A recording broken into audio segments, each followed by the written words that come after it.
अध्याय 6। परछाइयों का खेल। सुबह की क्लास खत्म होते ही आयुष ने नोटिस किया कि अनन्या कहीं नजर नहीं आ रही। वो पूरे कैंपस में ढूंढता रहा, लाइब्रेरी, कैफेटेरिया, गार्डन, लेकिन वो कहीं नहीं मिली। शाम तक बेचैनी बढ़ गई। उसने उसे कॉल करने की कोशिश की, लेकिन उसका नंबर स्विच ऑफ था। रात को जब आयुष हॉस्टल की सीढ़ियां चढ़ रहा था, तभी किसी ने उसके हाथ में एक लिफाफा थमा दिया और भीड़ में गायब हो गया। लिफाफे में एक पर्ची थी, अनन्या से दूर रहो वरना तुम्हें पछताना पड़ेगा। आयुष का दिल धक से रह गया। उसने तुरंत नीचे भागकर उस आदमी को ढूंढना चाहा, लेकिन कैंपस सुनसान था। अगले दिन अनन्या कॉलेज आई। उसके चेहरे पर थकान और डर साफ दिख रहा था। आयुष ने उसे रोककर कहा, ये सब क्या है? तुम्हारे पीछे कौन पड़ा है? अनन्या ने नजरें झुका ली।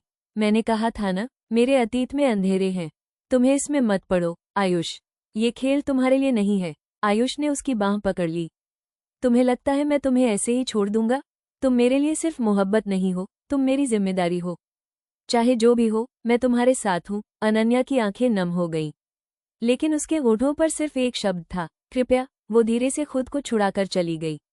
उस रात आयुष को अपने कमरे की खिड़की के बाहर फिर वही परछाई नजर आई। इस बार साफ था कि कोई उसका पीछा कर रहा है। उसने दरवाजा खोला और बाहर निकल पड़ा।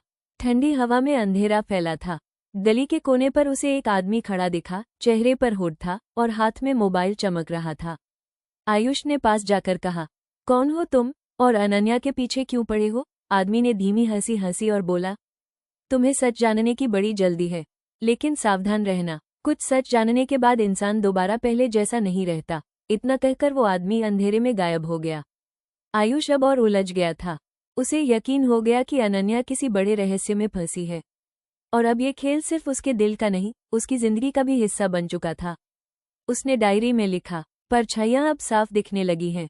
शायद ये सिर्फ अनन्या का खेल नहीं, ये किसी और की चाल है।